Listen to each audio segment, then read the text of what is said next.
Of course, this doppelganger is having a moral crisis. Everybody in town for 2 months, well, I say town, city, is acting punchy, punch drunk. They are flooded with these compounds. Well, howdy, howdy, howdy. Finally, Senior Citizen here, and I am ready to break some skulls. Well, howdy, howdy, howdy, Nearly Senior Citizen here. Greetings, boys, girls, and all of our non-binary friends, and welcome to this, a brand new day. Yes, indeed.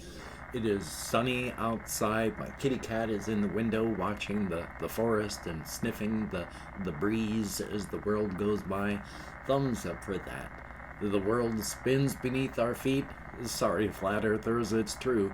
And we are existing in a physical universe with a beginning, a middle, and an end. For people like us, after all, we don't know if there's an actual beginning, middle, or end for the universe. There are theories that energy being eternal, the universe may have no beginning, no end. So, thumbs up for that.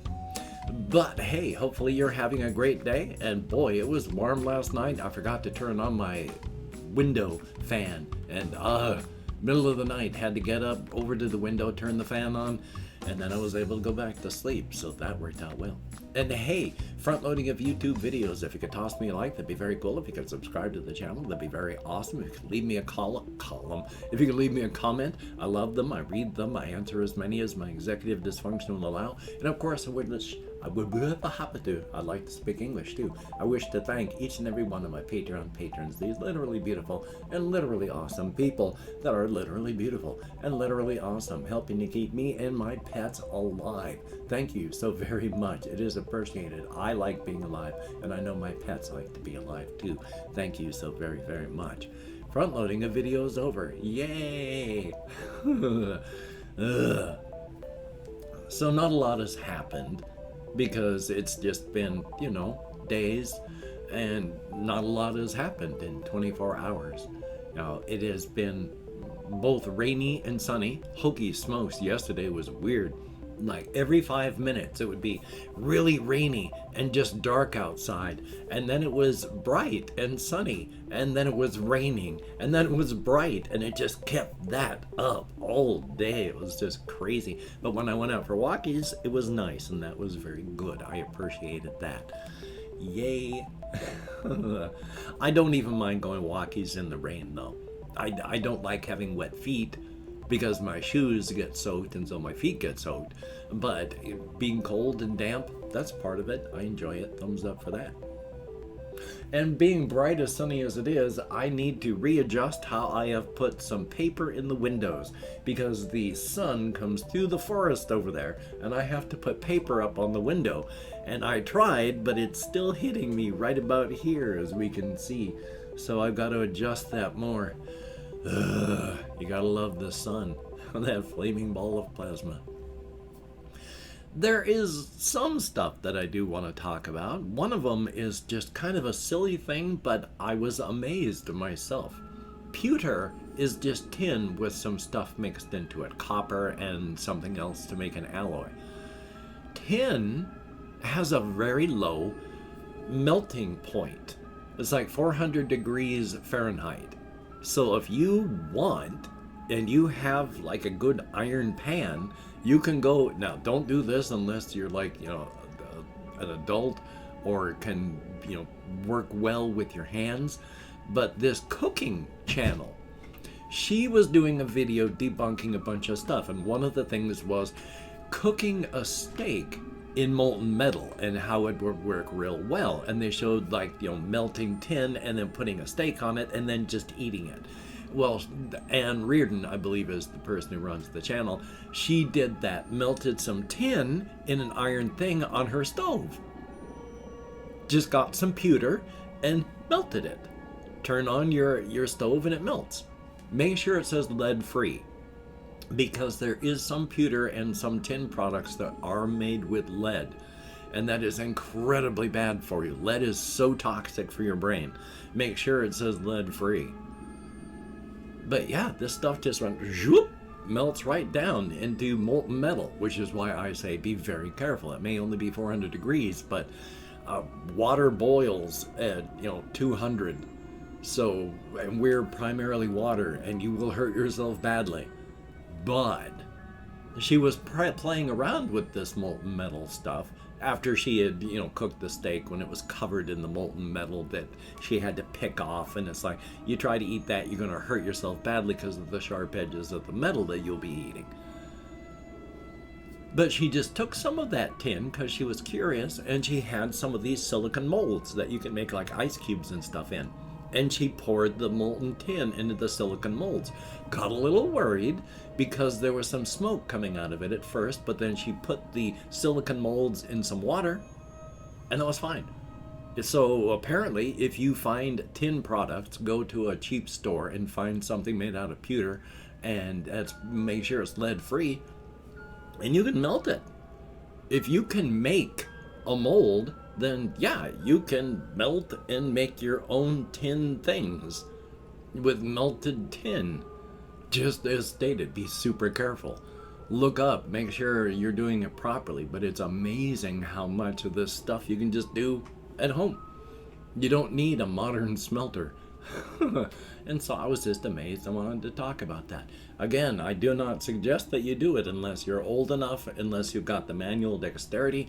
I got issues. I wouldn't do it. This hand mine barely works as a club.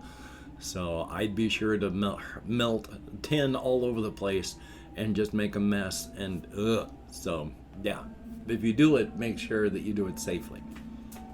Oh, my kitty is digging around over there again. Amelia. Now, there's also something else I wanted to talk about, because I watched the Philip DeFranco thing during the week, and one of the things that he talked about, Amelia, will you please get away from over there? I don't mind her using her cat box, of course. But then she'll dig and scrape and do all sorts of loud things that perform no purpose. Thumbs up for that. But I was watching the Philip DeFranco show, and he was talking about how there was this one rapper who had actually died, and the family went and were a part of this process where there was a show, and they propped up the rapper's body. Now, I don't know how to pronounce the rapper's name. I only saw it in text, and I don't want to mispronounce it and, make myself look foolish or disrespect someone. But it's look, Goonew. But the venue that held the thing has apologized to people, because I guess some people didn't realize they'd be coming in to see a corpse when they went to this concert thing. But there are some people who are dogging on them for doing this. And no, I can understand why some people would be freaked out, especially if you're an American. We really view death as something that's taboo and awful. But there are a lot of different death customs around the world.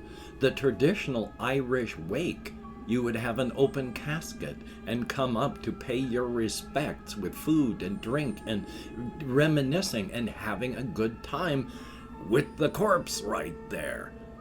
There are still cultures today that will do things like every few years you disinter the dead. You wash and clean and reclothe them, and you even dance with them in ceremony in the streets. There are still some cultures that perform sky burials. Sky burials, of course, are if you do not have, or you choose not to, do anything like store the bodies underground or anything like that. So you cut up the bodies and you place them out where the birds can get them. And then after the birds are done, you collect the bones, and then either you can put the bones in an ossuary, because there are some cultures that keep them in ossuaries, and then every few years they'll bring the bones out of the ossuary, clean them up, and then put them back in. There are a lot of customs about death, and I wish my cat would knock that off. Will you stop it, Amelia? Amelia, get away from there, please. Yay. Amelia, get away from there. Stop making noise. Cats and cat boxes. Yay. She is a very old cat, so gotta love that. She just loves to go over there and dig and scrape. I can clean up the cat box so that it is fresh stuff, and she will go over there and dig in it and then scrape and dig, and there's nothing even there. She's just being a cat. It's very frustrating, but she's a cat and I love her for being a cat. But yes, there are all sorts of death customs around the world, so I'm not going to get freaked out or upset because these people went and put his body on display during a concert. There's nothing wrong with that. It's just something different if you're not used to it. Now, there is one thing I do want to talk about, because this whole thing has come up pretty big and major in my whole Razor's Edge project that's coming up. I've been talking about this doppelganger stuff, and how yesterday I mentioned there's this one doppelganger who ended up being a major part of the story. When the thing rampages, when the kaiju rampages, at the end of the rampage, this doppelganger and his wife are on top of their roof watching this thing, and it comes over and breathes at them. This has had a major effect on the character.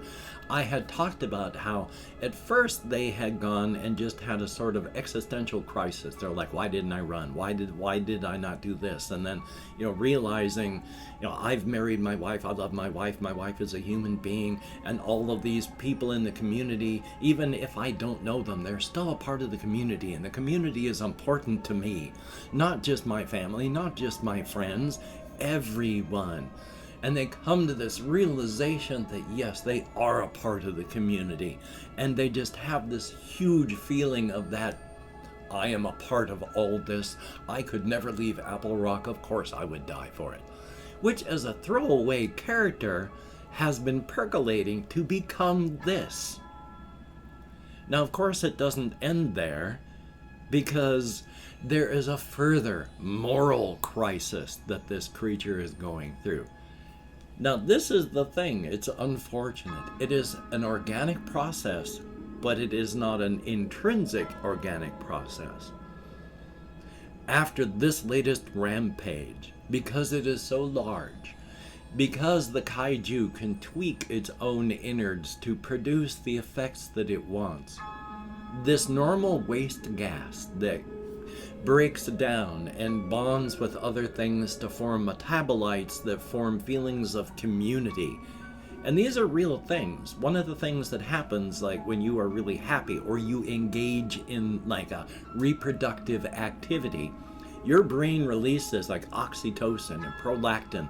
These are compounds that make you bond with the person that you are with. You can't help it. It happens. Your mileage may vary. There are those people that never feel anything from it. There are those people like me. I could never have cheated on my wife. I bonded so hard from those floods of chemicals.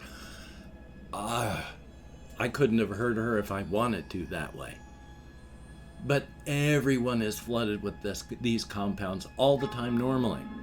After this latest rampage, this gas is thicker and heavier, and when it breaks down, it combines with more things to make thicker and heavier metabolites that last longer. Of course, this doppelganger is having a moral crisis. Everybody in town for 2 months, well, I say town, city, is acting punchy, punch drunk. They are flooded with these compounds. It's hard for people to think properly. This sense of everyone is my family is huge. Before this, the normal thing, you can leave to go on visits. Some people even leave Apple Rock permanently. These compounds, the effect is not so strong, they can actually leave. But now with this new, thicker one, people are having anxiety just with the thought of leaving. And yeah, it's hitting this doppelganger hard, who has become a major part of the story. Because I've been trying to figure out ways to grind the rusty dagger in the open wounds for these characters. And this character, it's the sort of soliloquy thing where the character would say, looking back, because the wife comes up after they've decided they're going to be a big part of the community, a little bit after that, they find them just out of their mind with this, and they say something along the lines of, because I wrote this down, I look back on my life and all I see is an all-consuming, never-satisfied hunger, fed a constant and frighteningly large number of human beings every year. And that is all I see. I see nothing in all my previous almost 300 years of life that is good. I look back on my life and all I can see is the pain I have caused. I look at my life and I see nothing good. Nothing. I look at my fucking life and the only thing that I can see that is good is that I could have killed more people, but didn't. I'm no better than that monster out there I have raged against and hated since it rampaged through the city. I am no better. I prey on the community just as much. I am no better. I am a monster. And yeah, it hits them hard. Hits them hard. And hey, I've opened up 24 hours worth of comments in my community tab. Going to go through and thank how many people have left me comments in the past 24 hours. If I mispronounce the username, no disrespect is intended. And even though I count in American Sign Language, well, my brain, some may call it my Chrome. And we have I'm Really Rotten, thumbs up. We have RAGIANAZARIAH, thumbs up and thank you. Elaine Dixon, greatly appreciated. We have Jesse Koskinen. Oh boy, Harrod has been tough on max difficulty. It has been hard but fun. We have Anton Cloud, thumbs up. Sebastian Ferris, hey, Red Hot Chili Peppers. I remember listening to them. And yeah, I'm getting close. And Dog Shake, thumbs up, thank you. There is Fish Sticks 95, greatly appreciated. There is Daniel Fuller, thumbs up and thank you. There is Lucas, thumbs up. Coco's, greatly appreciated. Langenbrunner 1, thumbs up and thank you. There is Floramu, always good to see you in the comments. And we have Althea F, thumbs up. There is Ben B. I've had fun with it. It's good stuff. Octavio Rivas, thumbs up. There is Andrew Perry, greatly appreciated. And David Joseph, greatly appreciated. 13 people who left me comments in the past 24 hours. Thumbs up and thank you. You get me out of my head and into the world and dealing with real people. If only for a short time, and if only in text. Thumbs up and thank you. And hey, with my hands in the air, I don't know what device you're watching this on, so I don't know where the show more for the video is, but inside I have links to all my various channels, as well as my Twitter, my Facebook, my Patreon, and again, I wish to thank each and every one of my Patreon patrons, these literally beautiful and literally awesome people. I enjoy metabolizing, and I know my kitty cat loves metabolizing. You heard her and saw her back there digging around. My little hamster loves metabolizing. Thank you so much. I can't remember how long and when I should be keeping my hands up or taking them down, so hopefully I didn't mess it up too badly. Yay! But if you'd like to help me out without becoming a patron, I do have a PayPal link, and if you'd like to help me out without sending cash at all, I do have an Amazon wishlist link where hopefully I have stuff like cat food on it, and I don't have enough money to buy cat food. Somebody has helped me out by sending $30 through PayPal, and that is greatly appreciated. That will help me buy some food. Yay! If you could help out, that'd be very, very awesome. Oh boy, it's a weekend, so I've got not really a lot of things on my plate that I want to do. I want to try recording some Minecraft. I'm still going to be doing ROT, of course. I've got to do the second campaign now, as much as is done on maximum difficulty. But I installed, I installed the latest Optifine for Minecraft, and it plays well again. Oh, Hokey Smokes, it plays well again. I might be able to record because my system's old and Minecraft is changing, getting more and bigger, and it's also more unoptimized. So it just has become almost unplayable on my system. But with Optifine, thumbs up for that. So hey, you know what the Covfefe bug is doing around the world, whether you believe it or not. It is a disease that has no political affiliation, it just wants to spread. Where you are, you know the precautions that you should take. Please take them. Don't spread it, don't catch it. Get vaxxed, get boosted. Oy vey. So, until we meet again, which will hopefully be soon, you take care. Have a great day today. I will see you on the flip side. And quite frankly, I do think that that is a very good idea.